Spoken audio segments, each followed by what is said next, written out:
University of Georgia be the first team to Triple Crown. Bama was the closest in 66 to do it. And go read the book, Missing Ring of 66. Fantastic book. If you just like football, go find it in your library or buy it for $1, probably at some bookstore. Didn't I say USC nearly Great did game. it?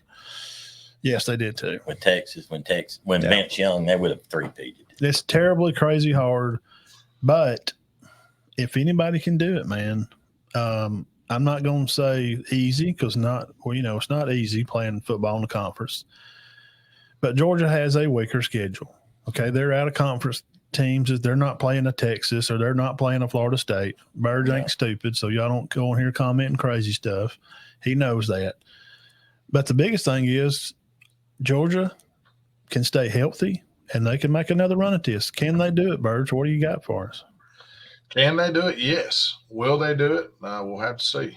I think it's a long season. A lot of things have to go your way. I mean, we've seen – last year when, honestly, Kirby's even said it in some of his interviews. The Ohio State should have beat Georgia in that game last year. Yes. But they didn't.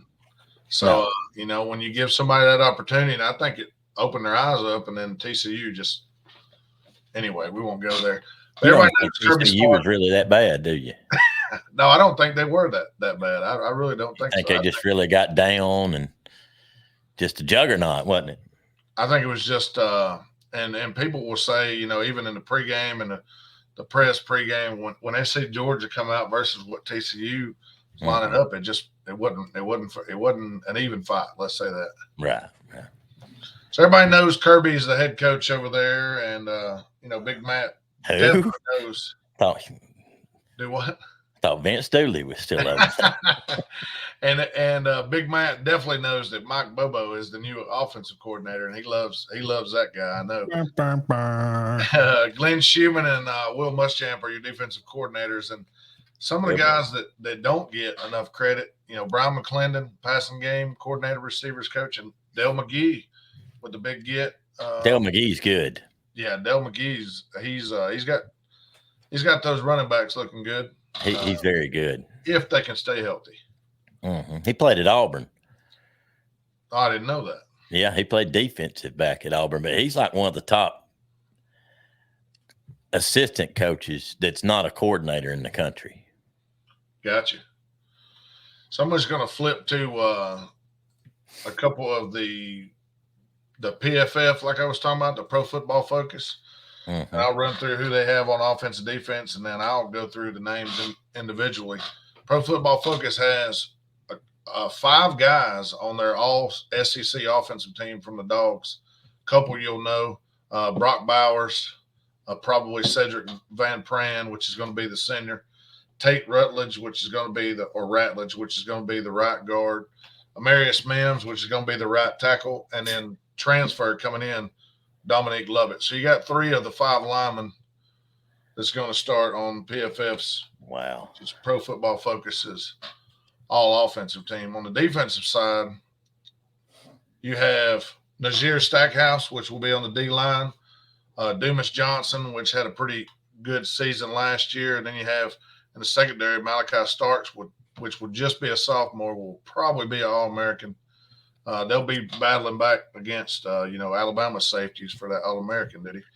Starks is a preseason All-American, I'm sure. Yeah, and then Javon Bullard is also back there at safety. So plenty returning, even though there is a lot leaving. When you look at the offense, just starting with the Dawgs on offense, there is a so-called quarterback battle. You have Carson Beck, Brock Vandergriff, and Gunnar Stockton, all 3 getting some reps. The first team reps are basically going majority to Carson Beck and Vandergriff, I believe. I don't think everybody is sold on Carson Beck, but I'm gonna tell you right now, I think day one Carson Beck's going to be your quarterback. He's got the most experience in the system. Mm-hmm. He's got the big arm. Depends on who you ask, but I don't think the offense is going to lack any with Beck under center. When you go to running backs, go ahead. What was that? No, I'll just say I've heard good things about Beck. Yeah, Beck, he's only had as far as attempts, he's played in 7 games.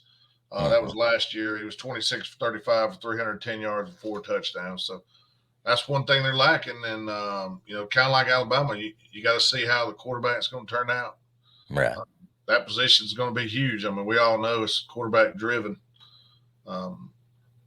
Otherwise, USC probably wouldn't be as high up as they are. Running backs, one of the issues Georgia's had, over the last few years is keeping running backs healthy. I mean, they have a good many running backs, a couple new that you might see this year. Roderick Robinson, which is a big guy, and Andrew Paul, which just come off an injury last year. Your number 1 and number 2 running back, or 1A, 1B, is going to be Kendall Milton and Dejon Edwards, and they're going to be your most yards returning. Dejon had 771 yards and 7 touchdowns, and Kendall, which was injured a good bit of the year, had 590 yards and 9 touchdowns. Dejon is going to take over in the pass catching role, I think, out of the backfield. I think you're going to see him doing a lot of the pass catching out of the backfield. That McIntosh did last year? Yes, exactly. Yeah, they threw a lot to McIntosh. Yeah, I believe he'll take over that role. As far as receivers go, I think when you talk about pass catchers, you got to go talk about Brock Bowers. Even though he's not a receiver, he's going to be a big time target. I think you will be surprised to see that a man by the name of Oscar Delp is going to have some big time catches this year too. I mean, he's 6'5". I'm going to venture he's probably 235. He's bulked up this year. He's going to be another big time pass catcher. He's the other tight end. He is. Yeah, he is the other tight end. Yeah. He's going to be you're going to see Bowers and him both flexed out trying to, play matchups. Right. As far as receivers go, Ladd McConkey is probably going to be your one. I mean, he's your slot guy. He's your go deep guy. He can, run pretty much any route. Then after that, I think you're going to go Arian Smith is going to be in there. Yeah, he's very good. Marcus Rosemy-Jack-Saint. And then your transfer, Dominique Lovett, you're going to see him catching the ball some. And those are going to be the 3 or 4 that you're going to, Robert Thomas is on the roster, but he's been, from what I hear, he's been taking the lower team reps, like 5th in line or something like that. You're getting some trouble. I believe he had some kind of issue, yeah. Yeah, okay. He's supposed to be pretty good. Yeah, he's supposed to be pretty good. Now going down, I guess we've made it to the offensive line. Left tackle is right now currently looking like it's going to be a man by the name of Ernest Green. He is a redshirt freshman from Los Angeles, 6'4", 320. Right now leading for left tackle. So he'll be a new starter. Xavier Truss will be at the left guard. Truss is another one of those big guys. Truss is 6'7", 320 at left guard. Cedric Van Pran, which is probably one of the best centers, I think, in the nation, will be back at center. They have recruited at the top of the Tate Ratledge will be back. He's your Darlington Tiger from our local area. Oh, really? Yeah, Tate. I did not know that. Yeah, Tate played at Darlington in Rome, and he's a 6'6", 310 junior. And then Amarius Mims will be the right tackle, and this will be the first time he's starting at the beginning of the year, but he played throughout the playoffs last year. So Mims has got a lot of reps, and he's a 5-star guy that's going to be a top 10 pick, I believe, when he comes out. Right. He'll be a junior this year. He's 6'7", 340 pounds, and he can move. So the offense is just stacked. The offensive line has 3 or 5 starters coming back, and everybody's played a little bit besides Ernest Green. So yeah, I think your offensive line should be just fine. And you got good backs, good receivers. Yeah, good backs. They probably one of the deeper receiving corps. There's going to be some names that you hadn't heard, but I think the offense is going to be fine. I don't see why Georgia's offense wouldn't be just as successful. No, I don't either. This season. Now, when you come to the other side of the ball, one of my concerns, and some people at Georgia are not as concerned, one of my concerns is the defensive line. Because there is no dominating force like Georgia's had in the past, or a proven dominating force. Let me say that. If there's a guy that could be that, you look at guys like Jordan Hall or Jamal Jarrett, which are young guys, but they could possibly have that role this year. Jamal Jarrett's a guy that you don't hear a lot about, but in this fall, just pure size, 6'5", 350. He's a freshman.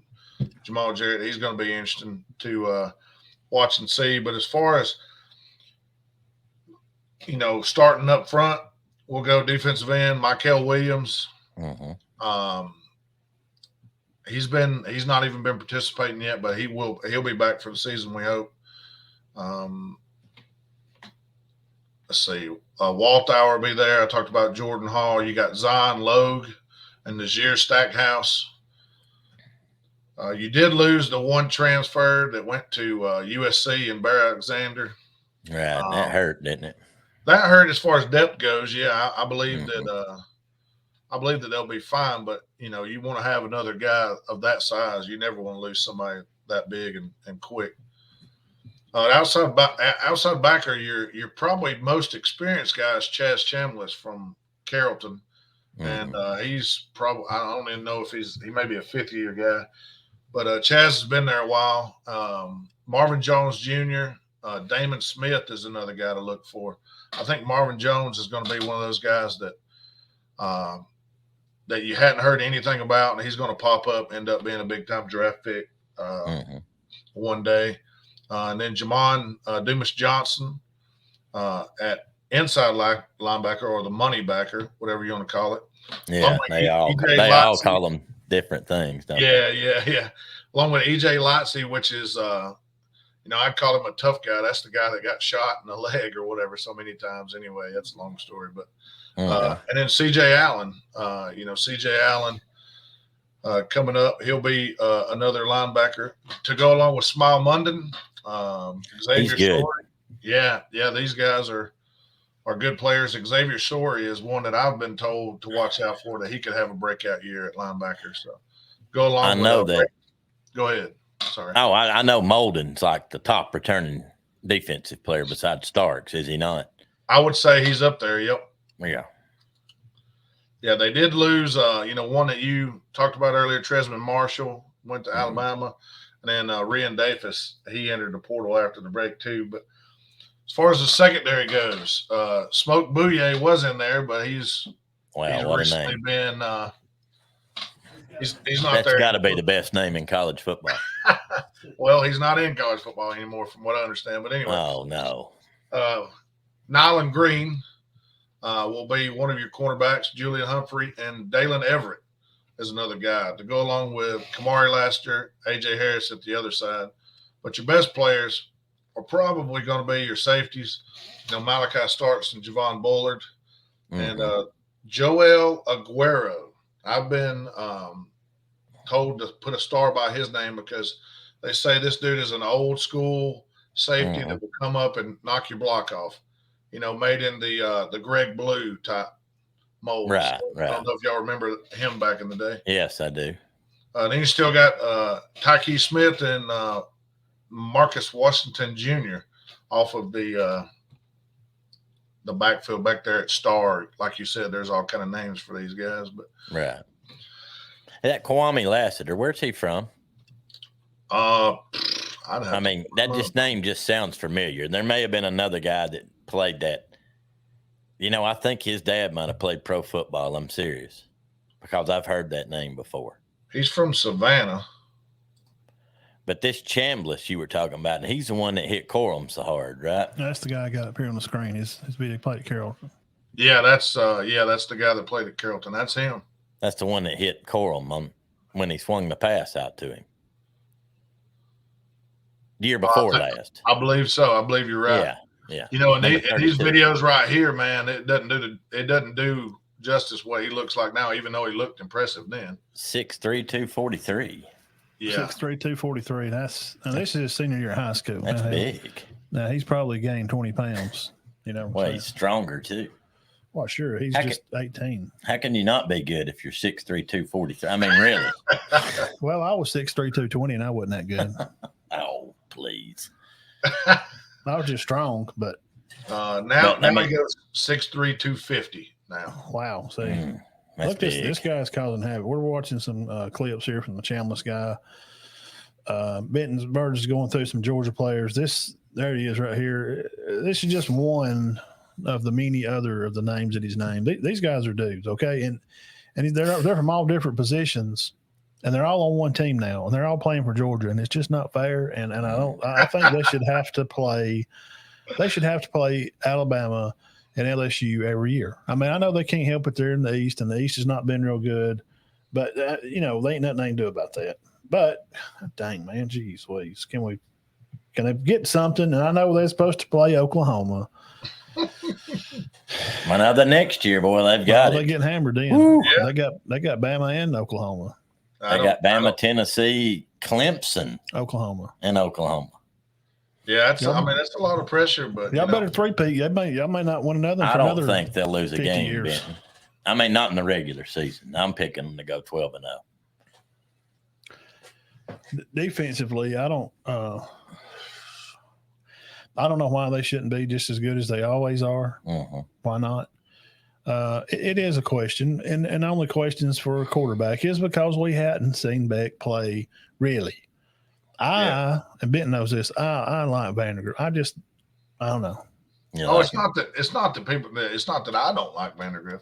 I know. I just think at this point in their career, your best bet is to go with Beck. See, Vandergriff he watches the show a little bit, and he needs to just come on over and go to Alabama, and he just roll with the tide. I know. He was good. He played at Prince Avenue, right? Man, he's great. Yeah. Super high on him. You did say one thing, Benton, that I do not like as far as a three-peat. Defensive line. Yep.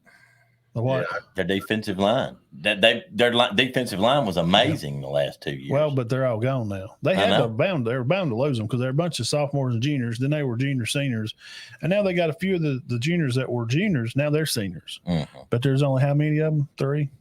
Yeah, and they're not as great as what we've been having, right? Or what y'all been having, right? There's the guy that grabbed the LSU guy and held him up and put his finger up, in there. There's no. But and hear me like this. There's ahead. There's a guy standing on the sideline that can do a lot with less. And he just happens to be the head football coach at Georgia. If anybody can do more with less on defense, it's the curbster is what I like. That's what I call him. When I see him in person, I'm going to see him next week in the curbster. Don't get me wrong. The curbster is fine, well, and good. But these guys that are backing these other guys up are 4 and 5 stars too. Yeah. So, I mean, you're just yet to find out how good they are. I mean, that may be great. Who would have thought that the dude that went to Jacksonville, number 1 overall pick, would have been there? I mean, 2 years before that, he was buried in the depth chart. Nobody even knew who he was. So, I mean, that's what they're selling too at Georgia. They're selling, hey, look, you don't have to start year 1, year 2. You can come out and play one good year and be a top 10 pick, which is right. Maybe even the first overall pick. Yeah, I mean, which is true because they have evidence to it. So. It's the same kind of thing I run through with LSU. They may play a freshman or two on their defensive end spots, not a tackle like an outside jack guy. Yeah. But some of the guys with a hand on the ground, the 315 pounders, the big hogs, right? They may, but they've got so many. They've got a good rotation, and if you've got this, just me, if you've got 3 deep on some positions, you got a 5-star guy, and then you got 2 3-stars backing him up that can come in and give him a break and run different rotations and keep that 5-star, keep him some air in big hog. Yeah. And Georgia's been good at that. So. Like you just said, we don't know. Those freshmen may be good. Yeah. They could be. All the indications I'm seeing is Jamal Jarrett and Jordan Hall are going to be studs. Of course, they have the files. I'm not picking a Final Four yet, and I'll see how the season goes. But I think Georgia will be fine in the regular season. They play Tennessee at home, right? No, it's at Tennessee. At Knoxville. Yeah, it's at Tennessee. That's why I picked Tennessee to beat.